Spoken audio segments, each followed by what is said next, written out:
Absolute resonance के इस episode की शुरुआत में टीचर जी चेन जो थे ये कहती हैं कि क्या तुम लोग देखना चाहोगे कि आखिर डुअल रेजोनेंस की पावर रियल में कैसे दिखती है। तो इस पर लीलो तुरंत ही हामी भर देता है। तो टीचर जी चेन जो थी तुरंत ही अपनी रेजोनेंस पावर को रिलीज करने लगती है और पलक झपकते इनमें से काफी ज्यादा रेजोनेंस पावर बाहर निकलने लगी थी और देखते ही देखते इनके पीछे काफी ज्यादा खतरनाक सा टाइगर फॉर्म हो गया होता है जो कि एक तरीके से पानी से भरा होता है और ये वाकई में जिंदा काफी खतरनाक लग रहा होता है। और इसे देख के लीलो के भी होश उड़े हुए होते हैं और ये सोचता है कि ये तो एक काफी ज्यादा फोर्स को एक्सर्ट कर रहा है और इस ब्लू वाटर टाइगर के अंदर से तो वाकई में काफी अमेजिंग सी एनर्जी आ रही है जैसे कि ये सच में जिंदा ही हो। और जी चेन कहती है कि जैसा कि तुम देख ही सकते हो कि मेरे पास वाटर रेजोनेंस है, तो क्या तुम लोग जानते हो कि आखिर मेरे पास दूसरा रेजोनेंस क्या है। तो लीलो कहता है कि आप एक ब्लू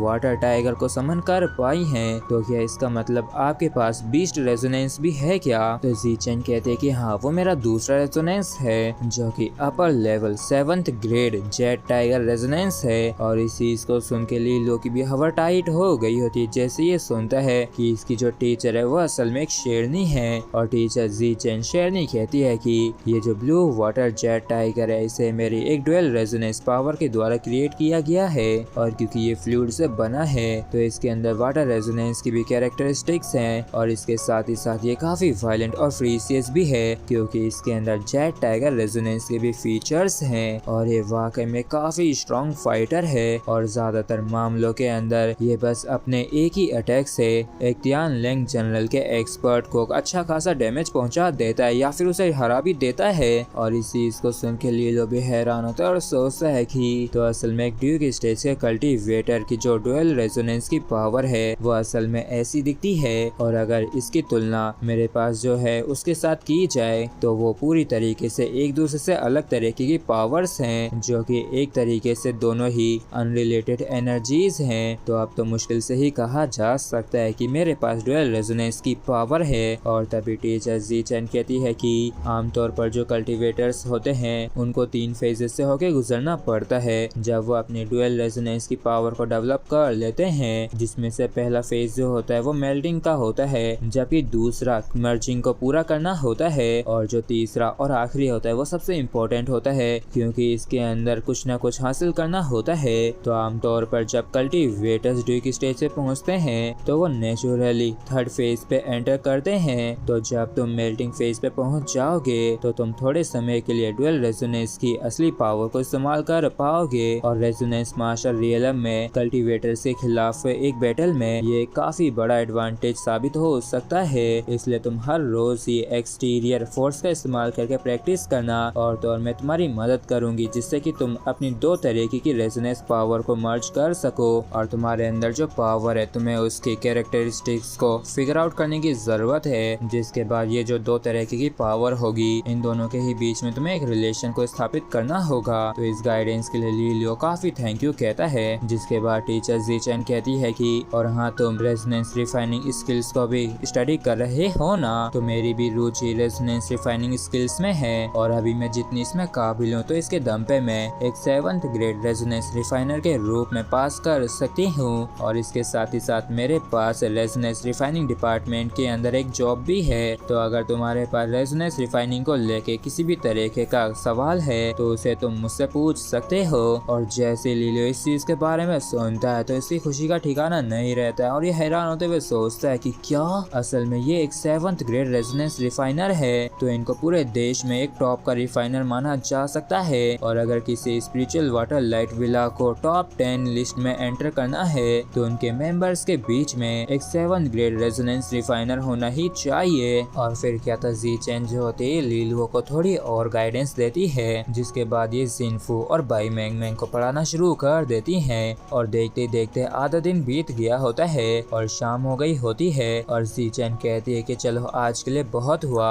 और हमारे जो आगे के लेसन है वो भी इसी तरीके से होंगे और हर महीने के अंत में एक कंपटीशन होगा और जो भी ग्रुप्स आउटस्टैंडिंग परफॉर्मेंस देंगे उनको एक निश्चित मात्रा में क्रेडिट पॉइंट्स दिया जाएगा। और अगर गोल्डन ट्यूटर्स के द्वारा पढ़ाए गए ग्रुप्स ने तुमको सरपास कर दिया लगातार 3 बार और जिस ग्रुप की रैंकिंग सबसे ज्यादा कम कम होगी उसको बाहर कर दिया जाएगा। और इस चीज को सुन के लीलो भी हैरान परेशान होते हुए सोचता है कि तो इसका मतलब तो ये है कि युलांग जो है वो बाहर होने की कगार पे है। मैं बस उम्मीद करता हूँ कि वो थोड़ी और मेहनत करेगा। और फिर हमें अगली सुबह का सीन दिखाया जाता है जहाँ पे हमारी प्यारी मैंग मैंग ने प्यार से काफी डिलीशियस सी ब्रेकफास्ट बनाई होती है। और ये काफी खुश होते हुए कहते कि कैप्टन आखिर आप क्यों नहीं खा रहे हैं, देखिए खाना ठंडा हो रहा है। जबकि सब लीलो की जो जान होती है वो हलक में अटकी होती है। और लीलो कहता है कि ऐसा दिख रहा है कि कोई दरवाजा खटखटा रहा है, इसलिए मैं जाके चेक करके आता हूँ। और जैसे लीलो गेट खोलता है तो ये पाता है कि यहाँ पे जियांग क्विंगर आ रखी है। तो ये उससे पूछता है कि क्विंगर आखिर तुम यहाँ पे क्या कर रहे हो, वो भी इतनी सुबह सुबह। तो जियांग क्विंग जो होती है एक बैग देते हुए कहती है कि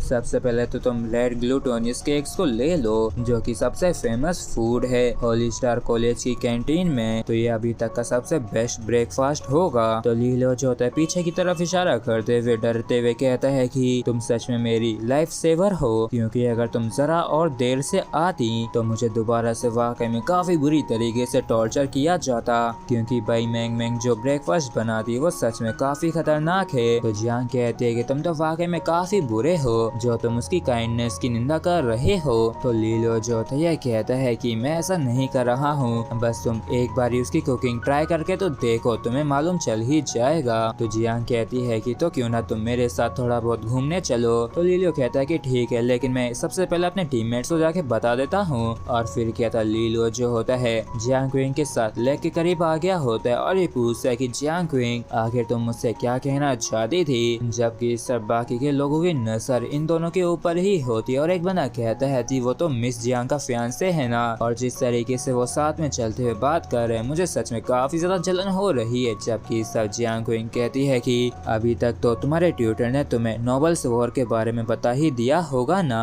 तो इस चीज को सुन के लीलो जो होता है ये कहता है कि हाँ बिल्कुल, और अब मुझे समझ में आ गया है कि आखिर तुम मुझसे उस बारे में बात क्यों नहीं कर रही थी। तो जियांग कहती है कि अगर तुम्हें उन स्टोरीज के बारे में काफी पहले पता चल जाता तो इससे बस तुम्हारा स्ट्रेस ही बढ़ता, जो कि पूरी तरीके से अननेसेसरी है। तो लीलो कहता है कि उससे तो बुरा तो ये है कि मैं उनकी मदद के लिए कुछ भी नहीं कर सकता हूँ। तो जियांग कहती कि हाँ और मैं भी नहीं कर सकती हूँ, लेकिन कहा जाता है ना कि हमें किसी भी हाल में अपने आप को हल्के में नहीं लेना चाहिए, क्योंकि एक गोल का होना बुरी बात नहीं होती है। तो लीलो कहता है कि मैं बस यही सोच रहा था कि आखिर मॉम डैड कैसे होंगे। तो जियांग क्विंग कहते हैं कि पक्का वो ठीक ही होंगे और नोबल्स वॉर में उनकी सेफ्टी के बारे में चिंता करने के बजाय हमको हमारा पहले ख्याल रखना चाहिए। तो लीलो कहता है कि आखिर तुम्हारा इससे क्या मतलब है। तो जियांग कहती है कि तुम्हें ये तो मालूम चल ही गया होगा ना कि आखिर नोबल वॉर के लिए लोगों को कैसे सेलेक्ट किया जाता है। तो लीलो कहता है कि हाँ स्ट्रॉज को निकाल के। और फिर जियांग तुरंत ही काफी गुस्से से कहती है कि पूरे ही देश के अंदर कितने सारे ड्यूक स्टेज कल्टीवेटर्स हैं और सोचो वहाँ पे कितने सारे लोग होंगे, और तुम्हारे जो पेरेंट्स हैं उन दोनों ने ही एक ही समय पे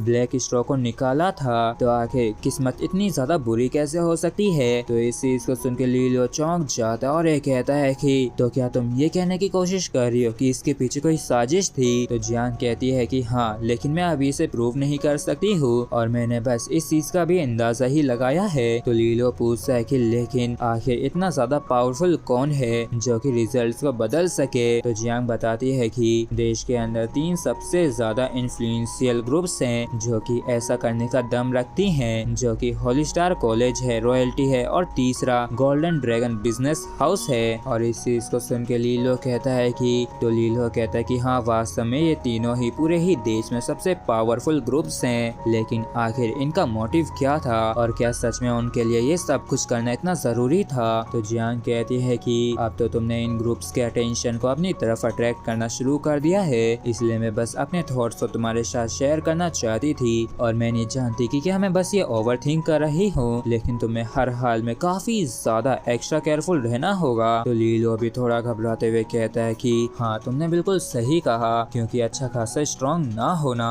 सबसे ज्यादा खतरनाक वीकनेस होती है। और तभी यहाँ पे एक और बंदा आते हुए कहता है कि मिस जियांग, दूर से आप मुझे काफी जानी पहचानी सी लग रही थी, तो मैं बस यहाँ पे देखने के लिए ही आया था और देखा कि आप तो सच में यहाँ पे हैं। और इसी के साथ फ्रेंड्स हमारा एपिसोड यहीं पे खत्म होता है। अगर आप लोगों को वीडियो अच्छा लगा हो तो प्लीज चैनल को सब्सक्राइब और वीडियो को लाइक करना बिल्कुल भी ना भूलें। Thank you.